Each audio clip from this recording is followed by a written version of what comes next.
Spring greens are poking up from the leaves, insisting that spring is nearly here. This week we'll be taking a broad view of the landscape and how to plan with purpose. We'll take a riverside garden tour, share local farm-to-table recipes, and answer your early season questions. Great gardening is next. Gardens are always a work in progress. The earthworm is a sign that there's lots of life in your garden. Google doesn't have all the answers, and the best way is to talk to fellow gardeners. You know, in the spring it has a totally different look. I kind of like that it changes from month to month.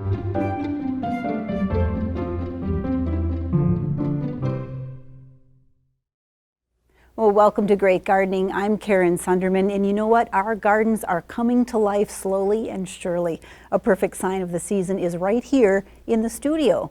The St. Louis County Master Gardeners are volunteering to take your questions for our panel of experts. Here they are, and we are so grateful that they came in to share their knowledge and wisdom and to answer the phone for you.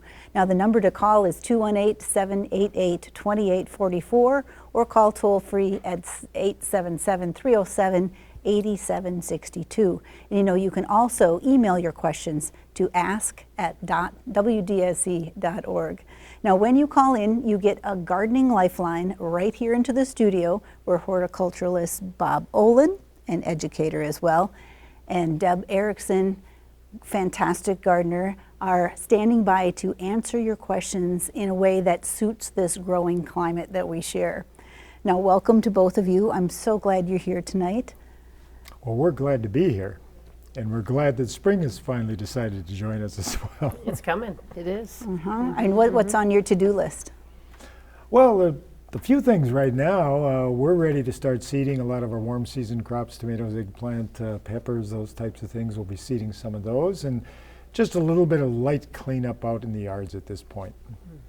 A lot of seeding. Lots of seeding and watering. And watering, yes. And just planting, transplanting, we are. Yeah. Are you seeing crocus out there yet, or is I haven't anything seen happening? I have not.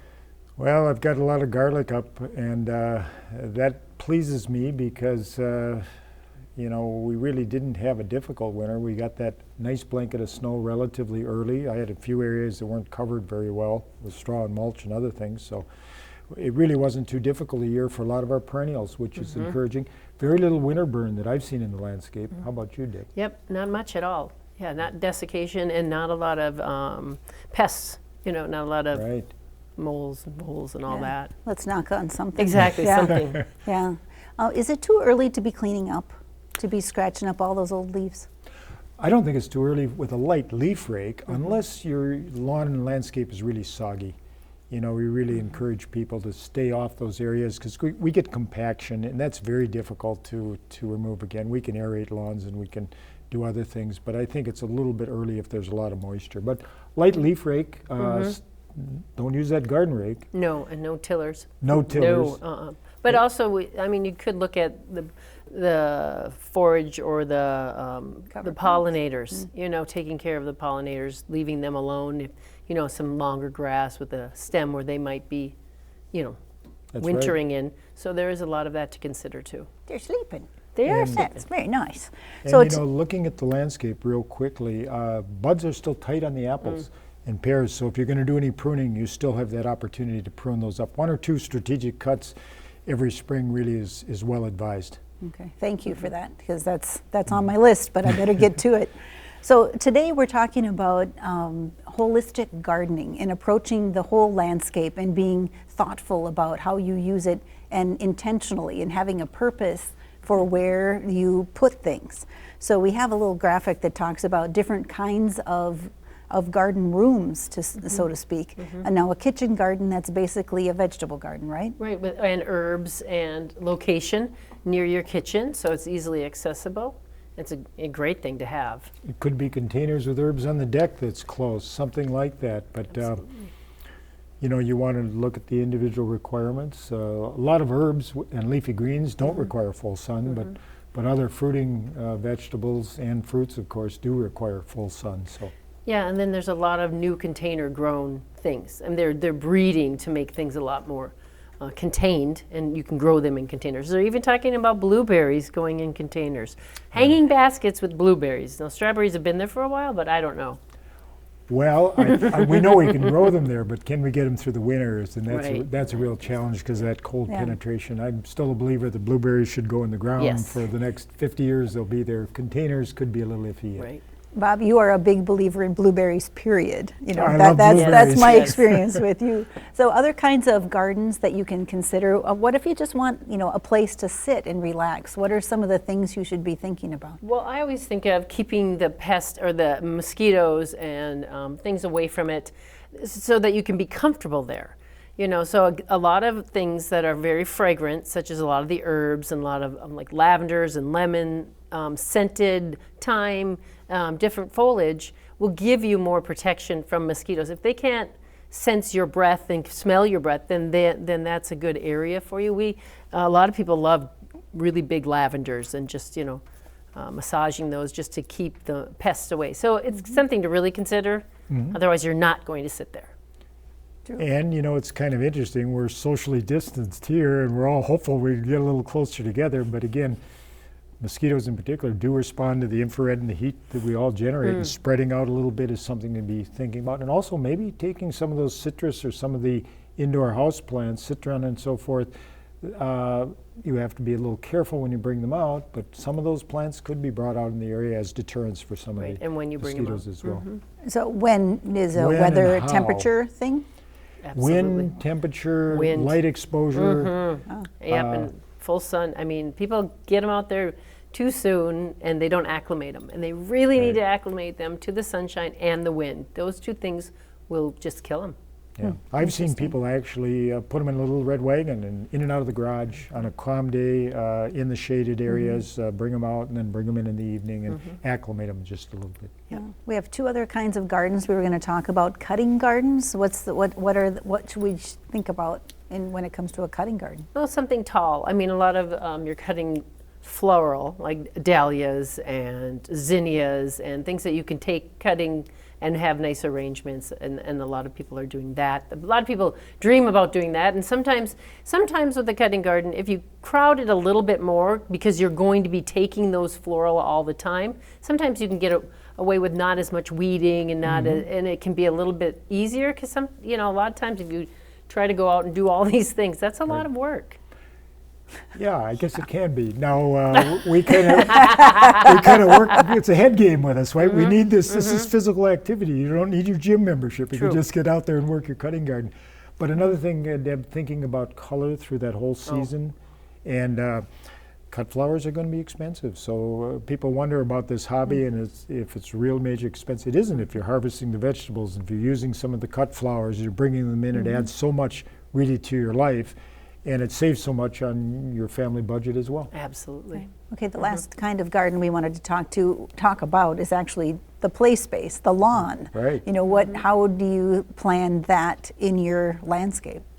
It's real interesting because it was only a few years ago that the perfectly manicured lawn that looked like AstroTurf was in.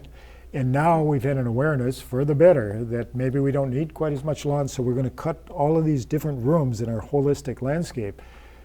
But the lawn still has a purpose. I think grass is one of the best, toughest ground covers. Common Kentucky bluegrass, where you're going to walk, where your paths are going to be, but tolerating some flowering, what we used to call weeds, but maybe they're complementary pollinators, such as clover as an example, and tolerating some of this in that lawn space so that you get these multiple benefits. You get these bee-friendly lawns and you still have a good, tough turf area that you can use your outdoor space.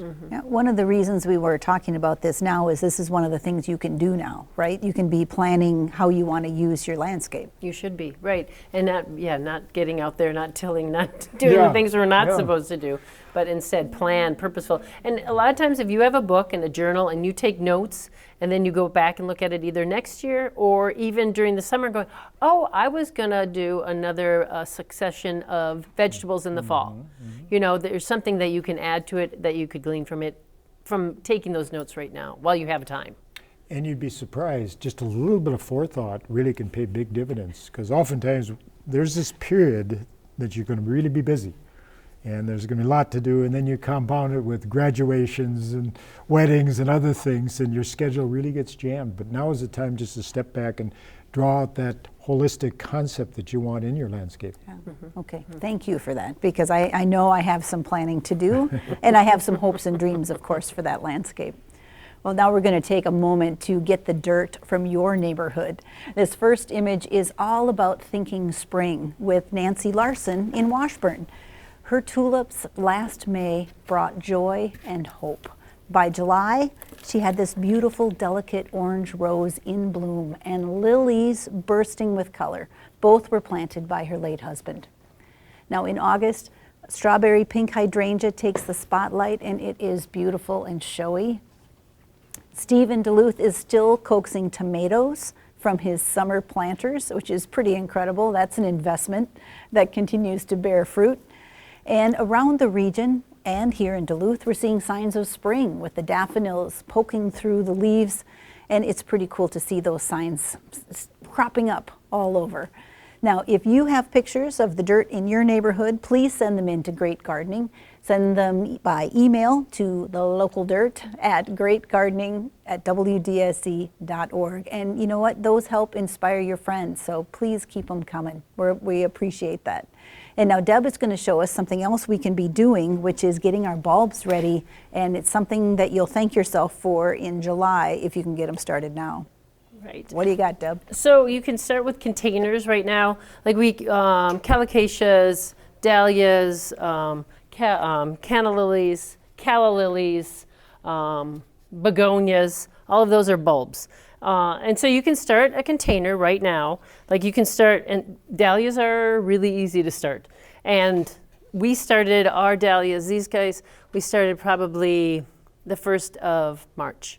And then the calocasias and the cannas more towards mid-February, just to get big size, because that's what you want. And so if you take like a dahlia and make sure it's not squishy and not, you want it nice and firm. And dahlias are great because they're really pretty easy to do. And so you're just going to set that in there. And dahlias, again, can take a little bit deeper, and they're a little bit more forgiving than a lot of other things. Like this is a begonia bulb, and it is really, really small. And you can use them, and they do very, very well. Once they start to come, they will just be very prolific. But if you put this in with your dahlia, the dahlia will give it actually a canopy. And so you're underplanting your dahlias with your begonias. And then you just cover it, again, with a nice light soil. You don't need a whole lot of soil on that begonia because it's so small. And then you'll just water it in well, which I don't, yeah. Then you water it in well. You don't want it too heavy. You don't want to water it so you can actually express water out of the soil. You just want it wet enough so if you took it in your hand, it would just form a ball, and not too wet, just like that. And that's a good amount of water. And it's not too heavy, and then you can manage it. And then it wants to be warm. And I wouldn't water it again, really, unless it gets really light and starts to dry out. But we water them in really well, and then we just wait. And then we keep them warm. And so then, like these are the begonias. And it's a great time to start it. And then if your dahlias get really large for you, you can start taking cuttings off of those and sticking those cuttings. And like if you took this cutting off of this dahlia, like this, then you could use rooting hormone, or you could just put it under the canopy of the dahlia so that it would root. And so then it's just going to go right in here. And you can do that, and you can put a mist on it. But as long as that canopy is covering it, then you'll have more and more and more. And every cutting dahlia and every seed begonia or seed dahlia, they will form a bulb in the fall. So you're going to end up with a lot more if you do it now and just get started. And every gardener I know wants more and more and more. So you're right on there. That's a great tip. Thank you. I'll be working on it. I know I always get good assignments when I talk to you. Thank you. That's awesome. Now when we come back, guest expert Emily Ritchie will tackle your garden questions with Deb and Bob. She is a farmer at heart and launching her own adventure. But first, let's celebrate The Taste of Local Produce. It's the first in our Farm to Table series featuring locally sourced ingredients. The recipes are posted on our website, and the segments will live on the new Great Gardening YouTube channel. So make sure you subscribe to that and bookmark it so you can go back whenever you want to see more. Now, this episode is about delicious and creative ways to use fancy vinegars and tasty shrubs in the kitchen with Eldri Snow. Enjoy. Today we're going to make a couple different recipes using Clover Valley Farm ingredients. I'm going to start by making a rosemary honey mustard chicken salad. I'm going to be using our rosemary honey mustard. I'm going to be using our shrubs and a couple of different vinegars that we make in Duluth. So I started by sauteing 2 chicken breasts. A way to stay local in the winter months, you can buy local chicken, you can buy local produce. Farming comes from both sides of my family. I don't know, I've always been interested in food and growing gardens, just what I love to do, being outside, working with my hands. Looks like 4 or 5 celery sticks. I like to split them down the middle. And celery just adds that like green freshness to salads. Just grab a tongs or use your clean hands if you're at home.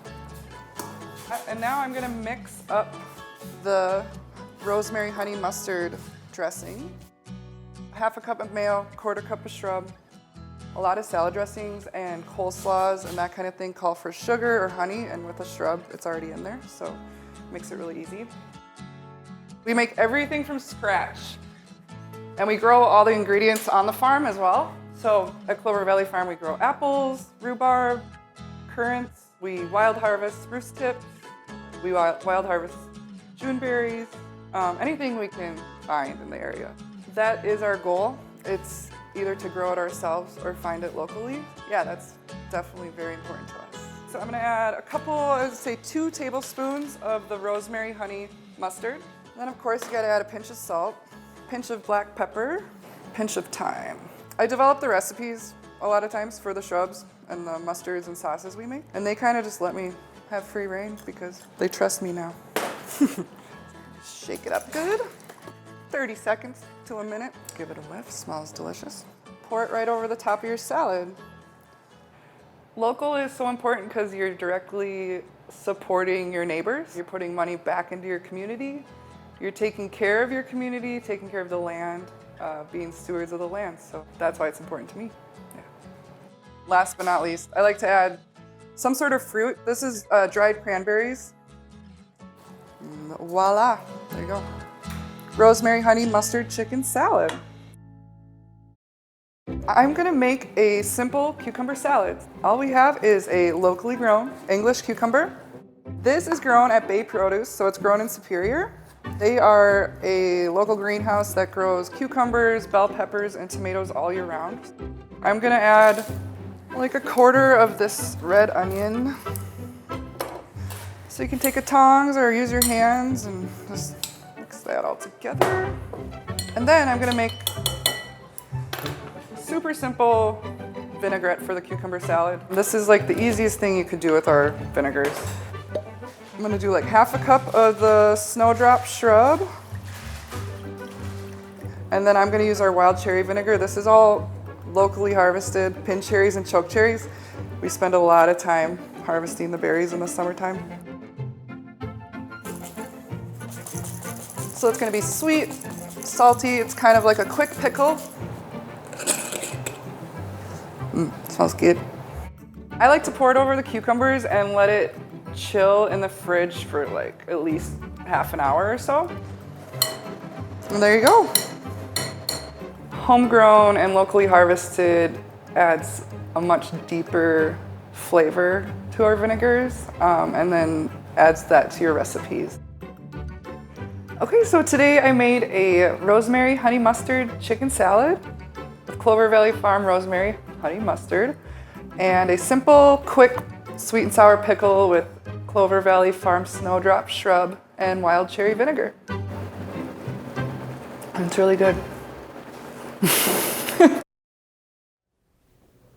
Hello, I'm Emily Ritchie, and I'm very excited to be here and to be talking gardening with Deb and Bob. And yeah, we're here to answer your questions. Lots of you have called in.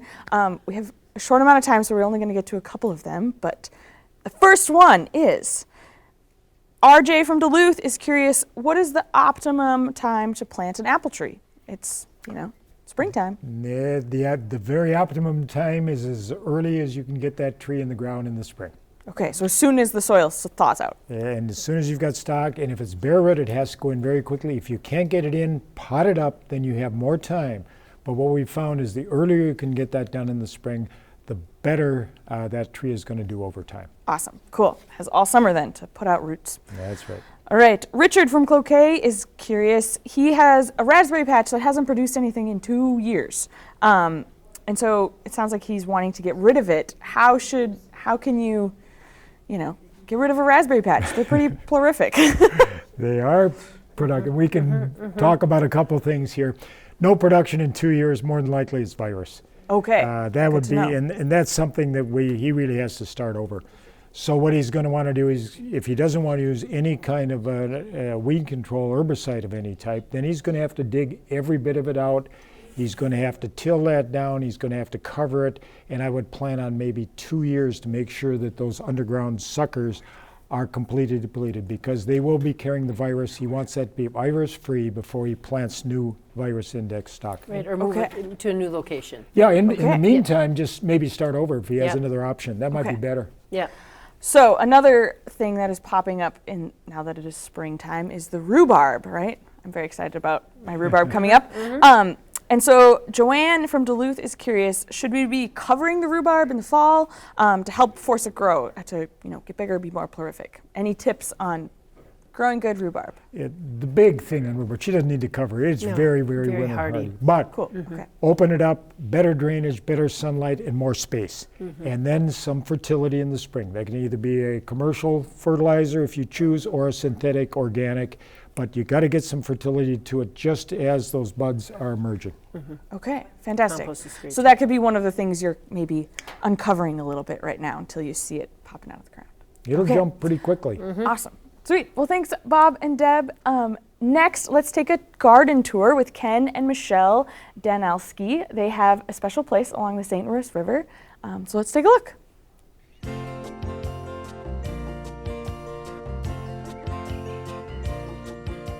My name is Michelle Danelski. And I'm Ken Danelski. And we're on the St. Louis River, actually called Superior, but we're pretty close to Minnesota, just a stone throw. Actually, the stone came from this area when those different areas and stuff. It's a lot of rock here, so it's really solid soil. And the man just puts things where other people wouldn't think and makes it look natural. Going down to the river, I sent my brother a picture and he said it looks like a waterfall of rock. And I thought that's a cool description because it's so true what he does.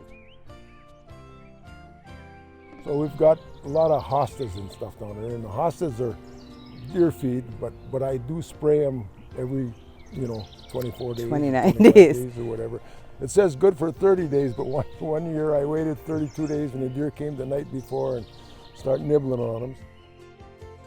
I inherited it because Kenny's first wife and he actually did it all and put it all together, and that was her love. And so I love it, but I mostly love to look at it. So I've tried my best to keep up with it.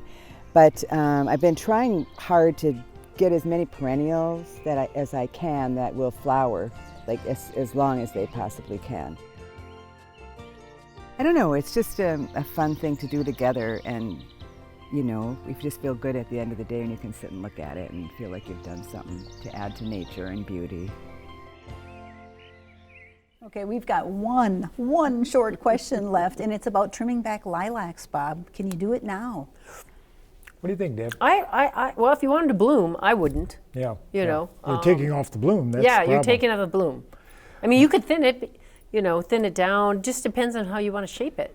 What do you want to do? I do think a lot of people neglect them until they get so tall that the flowering's up the upper portion. So they should be pruned annually, but generally we recommend let them bloom and then cut them off. Cut the spent bloom and then cut them back to a reasonable amount, maybe cut back by a third or something like that. Yeah, I love lilacs. I mean, that is spring, isn't it? Right, it really is. Yeah. Thank you guys. I know you have a busy schedule and seating and work to do, so it's really awesome to have that that work in front of you.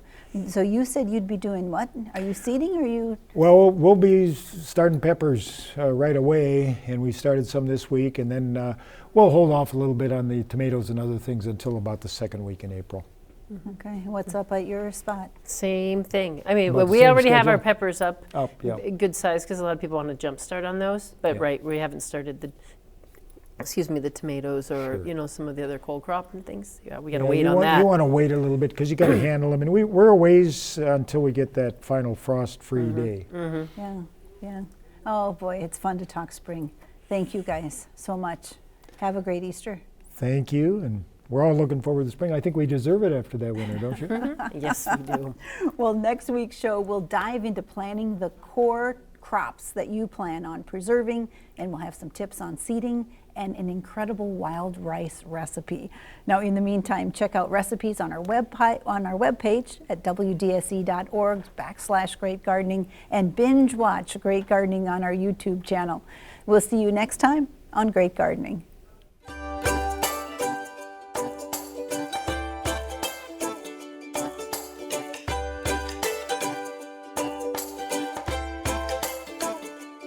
Production funding for Farm to Table segments is provided by the citizens of Minnesota through the Minnesota Arts and Cultural Heritage Fund.